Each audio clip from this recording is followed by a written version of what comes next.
Prayer, The Art of Believing by Neville Goddard, Chapter 4, Controlled Reverie. Everyone is amenable to the same psychological laws which govern the ordinary hypnotic subject. He is amenable to control by suggestion. In hypnosis, the objective senses are partly or totally suspended. However, no matter how profoundly the objective senses are locked in hypnosis, the subjective faculties are alert, and the subject recognizes everything that goes on around him. The activity and the power of the subjective mind are proportionate to the sleep of the objective mind. Suggestions which appear powerless when presented directly to the objective consciousness are highly efficacious when the subject is in a hypnotic state. The hypnotic state is simply being unaware objectively. In hypnotism, the conscious mind is put to sleep, and the subconscious powers are exposed as to be directly reached by suggestion.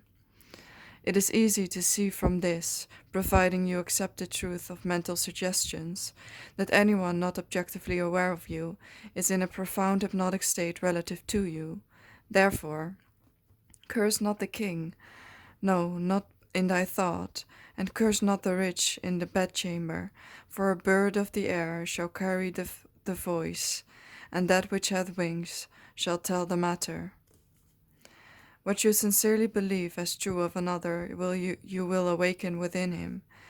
No one need to be entranced in the ordinary manner to be helped. If the subject is consciously aware of the suggestion, and if the suggestion is given with conviction and confidently accepted by the operator as true, then you have the ideal setting for a successful prayer.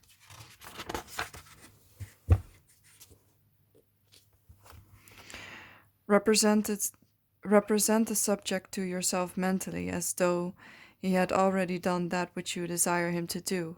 Mentally speak to him and congratulate him on having done what you want him to do. Mentally see him in the state you want him to obtain. Within the circle of its action, every word subjectively spoken awakens subjectively what it affirms. Incredulity on the part of the subject is no hindrance when you are in control of your reverie. Bold assertion by you, while you are in a partly subjective state, awakens what you affirm. Self-confidence on your part and the thorough belief in the truth of your mental assertion are all that is needed to produce results. Visualize the subject and imagine that you hear his voice. This establishes contact with his subjective mind.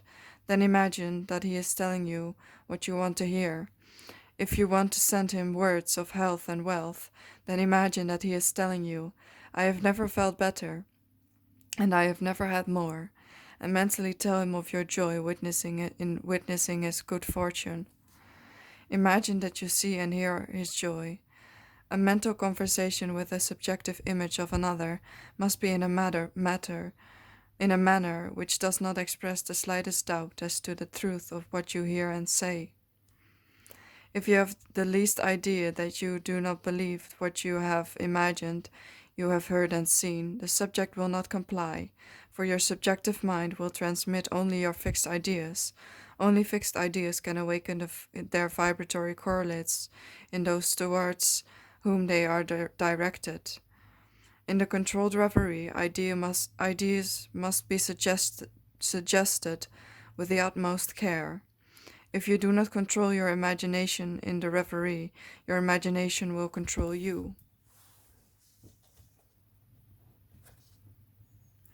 Whatever you suggest with confidence is law to the subjective mind. It is under obligation to objectify that which you mentally affirm.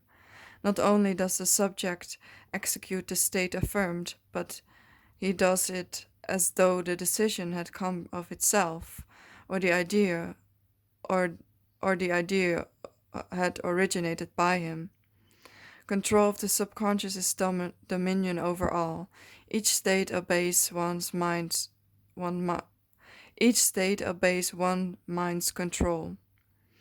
Control of the subconscious is accomplished through control of your beliefs, which in turn is the all-potent factor in the visible states.